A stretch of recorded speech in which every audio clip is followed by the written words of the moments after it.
تعالیٰ اوت لیا اور اس آفس کا چارج لیا، جو سب سے پہلے آپ نے بلایا اور آپ نے میٹنگ کی ان آفیشیل، اور آپ نے کہا کہ پشاور کے اوپر آپ نے فوکس کرنا ہے، اور چونکہ پشاور ہمارا کیپٹل ہے تو پشاور کو ہم نے اٹھانا ہے۔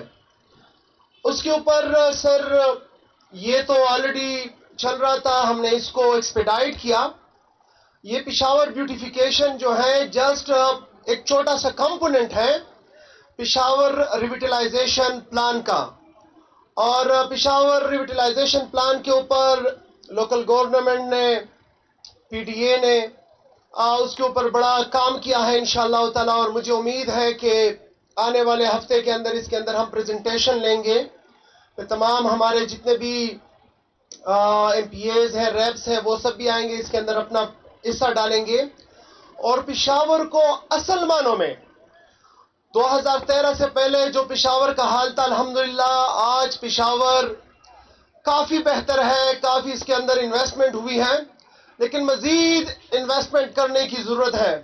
اور سر میں آپ کا شکریہ بھی ادا کرتا ہوں کہ جس طریقے سے آپ نے ڈائریکشن دی ہیں کہ ریسورسز آپ دیں گے لیکن امپلیمنٹیشن اور پشاور کو ٹرانسفارم کرنا ہمارا کام ہے۔ انشاءاللہ تعالیٰ آپ نے جو ٹرسٹ کیا ہے اس کے مطابق ہم پشاور کو ٹرانسفارم کریں گے۔ پشاور کا جو missing ring road missing link ہے، انشاءاللہ تعالیٰ جنوری کے اندر ہم آپ کو اس کا افتتاح سے کرائیں گے۔ اسی طرح جو ہمارا جنرل بس اسٹینڈ ہے اس کا افتتاح سے کرائیں گے۔ رنگ روڈ کے اوپر جو ہمارے انڈر پاسز ہے وہ انشاءاللہ تعالیٰ اس کے اوپر بھی کام سٹارٹ کرنے لگے ہیں۔ اسی طرح جی ٹی روڈ کے اوپر تو آپ کی سرپرستی رہی، آپ کا سپورٹ رہا، مجھے امید ہے کہ انشاءاللہ تعالیٰ جون تک پشاور کا چہرہ جو ہے وہ کافی حد تک پازیٹیولی چینج ہو گیا ہوگا۔ تو باقی آپ کا شکریہ کہ آپ پشاور کے اندر دلچسپی لے رہے ہیں، اور ٹوگیدر انشاءاللہ تعالیٰ ہم پشاور کو ٹرانسفارم کریں گے۔ بہت شکریہ جی۔